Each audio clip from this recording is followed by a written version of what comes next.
မင်္ဂလာပါခင်ဗျ Update News Channel ကနေကြိုဆိုလိုက်ပါတယ်ကျွန်တော်ဒီကနေ့တင်ဆက်ပေးသွားမှာကတော့တကဘာလုံးကအာယုံစိုက်နေရတဲ့ American ပြည်ထောင်စုရဲ့နှလုံးသီးပွတ်အိမ်ဖြူတော်မှာဖြစ်ပွားခဲ့တဲ့ထိတ်လန့်ဖွယ်ရာလုံခြုံရေးအရေးပေါ်အခြေအနေကြောင့်ပဲဖြစ်ပါတယ်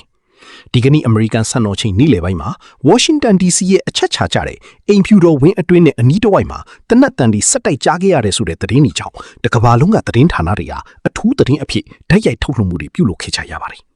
တနက်တန်ဒီစတင်ကြားရချိန်မှာတော့အိမ်ဖြူတော်အတွင်းမှာရှိနေတဲ့သတင်းထောက်တွေအရာရှိတွေနဲ့ဝန်ထမ်းတွေဟာဘာဖြစ်မှန်းမသိပဲထိတ်လန့်တကြားဖြစ်ခဲ့ကြရပါတယ်လုံခြုံရေးတာဝန်ကျနေတဲ့လျှို့ဝှက်အေဂျင့်တွေကတော့ချက်ချင်းဆိုသလိုတုံ့ပြန်ဆောင်ရွက်ခဲ့ကြပြီးအိမ်ဖြူတော်တစ်ခုလုံးကိုလွှတ်ထောင်ချကပိတ်ဆို့လိုက်ပါတယ်သတင်းတောက်တွေကိုလည်းအောက်ကိုငုံထားဖို့နဲ့အကာအကွယ်ယူထားဖို့အော်ဟစ်ညွှန်ကြားခဲ့ကြတယ်လို့အဆောက်အုံအတွင်းကမီးတုကူမြအပြင်ထွက်ခွင့်မပြုတော့ပဲအပြင်ကလူတွေကိုလည်းအထဲကိုဝင်ခွင့်မပေးတော့ပါဘူးအိမ်ဖြူတော်ရဲ့မြို့ဖက်ချံဝင်းကိုလည်းလျှို့ဝှက်အေဂျင့်တွေကစက္ကန့်ပိုင်းအတွင်းရှင်းလင်းခဲ့ကြပြီးအနီးနားမှာရှိတဲ့လူတိုင်းကိုဘေးကင်းရာကိုရွှေ့ပြောင်းပေးခဲ့ပါတယ်အိမ်ဖြူတော်ရဲ့အဝင်အထွက်တကားတွေမှာတက်ဆင်ထားတဲ့လျှက်စစ်တန်လိုက်တော့တွေကိုလည်းချက်ချင်းပိတ်လိုက်တာကြောင့်အိမ်ဖြူတော်ဟာပြင်ပလောကနဲ့ခိတခဏအဆက်တွေပြတ်တော့သွားခဲ့ရပါတယ်ဒီဖြစ်စဉ်မှာပါဝင်ပတ်သက်နေတဲ့လုံခြုံရေးတပ်ဖွဲ့ဝင်တွေရဲ့အင်အားဟာလည်းအလွန်ပဲကြီးမားပါတယ်လူဝက်အေဂျင့်တွေတာမာပင်နဲ့ Washington DC Metropolitan ရဲတပ်ဖွဲ့နဲ့ Capital ရဲတပ်ဖွဲ့တို့ဟာလည်းအိမ်ဖြူတော်ဝင်းပတ်လေကိုမိနစ်ပိုင်းအတွင်းရောက်ရှိလာခဲ့ကြပါတယ်လက်နက်အပြည့်စုံကင်ဆောင်ထားတဲ့အထူးလုံခြုံရေးအရာရှိတွေဟာလမ်းမတွေပေါ်မှာကင်းလှည့်မိကြပြီးအနီးနားကအဆောက်အုံရဲ့အမိုးပေါ်မှာလည်းစနိုက်ပါသမားတွေနေရာယူထားတာကိုတွေ့မြင်ခဲ့ကြရပါတယ်တနက်တန်တွေထွက်ပေါ်လာတဲ့နေရာဟာအိမ်ဖြူတော်ရဲ့အနောက်ဘက်ခြမ်း18လမ်းနဲ့ Eisenhower အမှုဆောင်ရုံးအဆောက်အုံအနီးမှာဖြစ်ပွားခဲ့တာလို့ယူဆရပါတယ်အဲ့ဒီနေရာဟာသမရရဲ့အနီးကအကြံပေးတွေနဲ့ဝန်ထမ်းတွေရုံးဆိုင်ရာနေရာဖြစ်တာကြောင့်လုံခြုံရေးအရာအလွန်ပဲအရေးကြီးတဲ့နေရာတစ်ခုလေးဖြစ်ပါတယ်အခင်းဖြစ်ပွားရာနေရာကိုရဲကားတွေမိသားကားတွေနဲ့လူနာတီရန်တွေအများကြီးရောက်ရှိလာခဲ့ပြီးဦးအိုးဆွဲတန်တွေက Washington DC တခွေမှာပေးတင်ထန်နေခဲ့ပါတယ်လူနာတီရန်တွေရောက်ရှိနေပေမဲ့လေတရားဝင်ထုတ်ပြန်ချက်အရထိခိုက်ဒဏ်ရာရသူတွေရှိမရှိကိုတော့အခုထက်ထိအတိမပြုတ်နိုင်သေးပါဘူး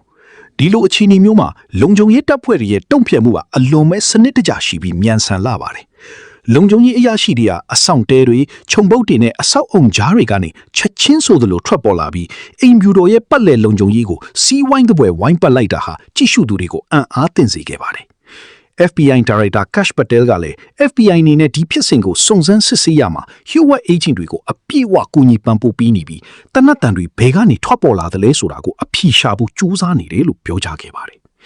်ဖြစ်စဉ်ဖြစ်ပေါ်ချိန်မှာ American သမ္မတဟာဘေးမှာရှိနေသလဲဆိုတာကလည်းလူအများစိတ်ဝင်စားစရာဖြစ်နေပါတယ်။သတင်းတွေအရသမ္မတဟာအီရန်နိုင်ငံနဲ့ငြိမ်းချမ်းရေးသဘောတူညီချက်ရရှိဖို့အတွက်အရေးကြီးတဲ့ဆွေးနွေးပွဲတွေကို Washington DC မှာပြုလုပ်နေတယ်လို့သိရပါတယ်။ဒါပေမဲ့ lockdown ချထားတဲ့အချိန်အတွင်းမှာသမ္မတကိုဘေးကင်းရာကိုရွှေ့ပြောင်းပေးခဲ့သလားဒါမှမဟုတ်အိမ်ဖြူတော်အတွင်းကဖန်ကာထဲမှာပဲရှိနေသလားဆိုတာကိုတော့လုံခြုံရေးရထုတ်ဖော်ပြောကြားခြင်းမရှိပါဘူး။ထူးခြားတဲ့တိုက်ဆိုင်မှုတစ်ခုကတော့ဒီကနေ့ဟာသမ္မတရဲ့တားဖြစ်သူဒုံဂျူနီယာရဲ့လက်ထပ်ပွဲနေ့လည်းဖြစ်နေပါတယ်။သမ္မတအနေနဲ့အီရန်နဲ့ဆွေးနွေးပွဲတွေကြောင့်တားဖြစ်သူရဲ့မင်္ဂလာပွဲကိုတက်ရောက်နိုင်ခြင်းမရှိခဲ့တာကြောင့်ဒီနေ့ဟာသမ္မတအတွက်ရောအင်ဖြူတော်အတွက်ပါအလုံးမဲ့အလုပ်များပြီးတင်းမာမှုတွေရှိနေတဲ့နေ့တစ်နေ့လို့ပြောလို့ရပါတယ်။လက်ရှိချိန်ထိတော့အင်ဖြူတော်အနီးတစ်ဝိုက်မှာစုံစမ်းစစ်ဆေးမှုတွေဆက်လက်ပြုလုပ်နေစေဖြစ်ပြီးတနက်တန်လူရဲ့အရင်အမြင့်ကိုတော့တိတိကျကျမသိရသေးပါဘူးတန်တရားရှိလူတဦးတယောက်ကိုမှလည်းဖမ်းဆီးရမိခြင်းမရှိသေးသလိုဒီဖြစ်စဉ်ဟာအကြမ်းဖက်တိုက်ခိုက်မှုလားဒါမှမဟုတ်မတော်တဆဖြစ်ရလားဆိုတာကိုလည်းအာဏာပိုင်တွေကအဖြေရှာနေရပါတယ်အိမ်ဖြူတော်လိုနေရာမျိုးမှာဒီလိုဖြစ်စဉ်မျိုးဖြစ်ပွားတာဟာအမေရိကန်နိုင်ငံရဲ့လုံခြုံရေးစနစ်ကိုစိန်ခေါ်လိုက်တာဖြစ်တယ်လို့တကမ္ဘာလုံးကနိုင်ငံရေးနဲ့စီးပွားရေးအခြေအနေတွေအပေါ်မှာလည်းတက်ရောက်မှုတွေရှိလာနိုင်ပါတယ်ဒါကြောင့်ကျွန်တော်တို့နဲ့အတူစောင့်ကြည့်ပေးကြဖို့ဖိတ်ခေါ်လိုပါတယ်အိမ်ဖြူတော်ရဲ့လောက်တောင်းတဲ့ခြေနေကိုတော့အနည်းငယ် short ပို့ပေးထားပြီးဖြစ်ပေမဲ့လုံခြုံရေးကိုတော့အမြင့်ဆုံးအဆင့်မှာပဲဆက်လက်ထားရှိထားပါတယ်။အိမ်ဖြူတော်ဒီကဘာပေါ်တွေလုံခြုံရေးအကောင်းဆုံးအဆောက်အဦများထဲမှာတစ်ခုဖြစ်ပြီး၎င်း၏ပတ်လည်တွင်ခင်မီနီးပညာတို့အာယုံကန်ကရိယာများလီချောင်းရန်ကာကွယ်ရေးစနစ်များနှင့်မီအောက်ပံကားများတပ်ဆင်ထားပါသည်။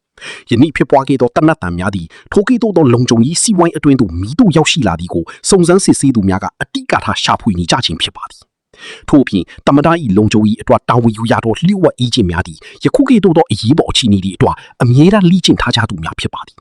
၎င်းတို့၏တုံ့ပြန်မှုနှုန်းသည်စက္ကန့်ပိုင်းအတွင်းတည်ရှိပြီးတမန်တော်၏အသက်အန္တရာယ်ကိုကာကွယ်ရန်အတွက်မိသည့်အခြေအနေမျိုးနာမဆိုအသင့်ရှိနေကြပါသည်ယနေ့ဖြစ်ပွားခဲ့သည်လေ၎င်းတို့၏ကျွမ်းကျင်မှုကိုလက်တွေ့ပြသနိုင်ခဲ့ခြင်းဖြစ်ပါသည်ကျွန်တော်တို့ဆက်လက်စုဆောင်းနေတဲ့တထင်းချက်လက်တွေအရာတနတ်တန်ကြားရတဲ့အချိန်မှာအမေရိကန်နိုင်ငံရဲ့လောင်သွားလန်းလာတွေရဲ့တုံ့ပြန်မှုတွေအနီးနားကစီးပွားရေးလုပ်ငန်းတွေခိတ္တပိတ်လိုက်ရတာတွေနဲ့ Washington DC ရဲ့လုံခြုံရေးအဆင့်တန်းတိုးမြင့်လိုက်တာတွေကိုလည်းနောက်ထပ်အစီအစဉ်တွေမှာအသေးစိတ်တင်ဆက်ပေးသွားမှာဖြစ်ပါတယ်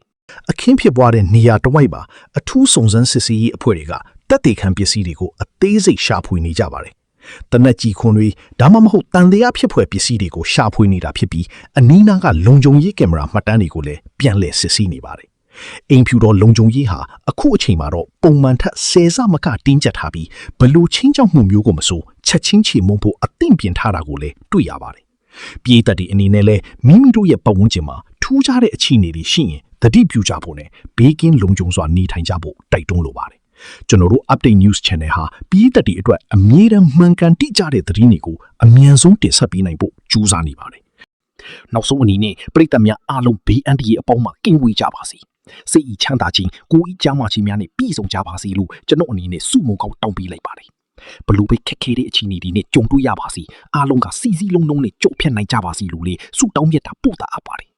မိမိတို့ရဲ့မိသားစုတွေနဲ့အတူအီချမ်းသာယာတဲ့ဘဝတွေကိုပိုက်ဆိုင်နိုင်ကြပါစေ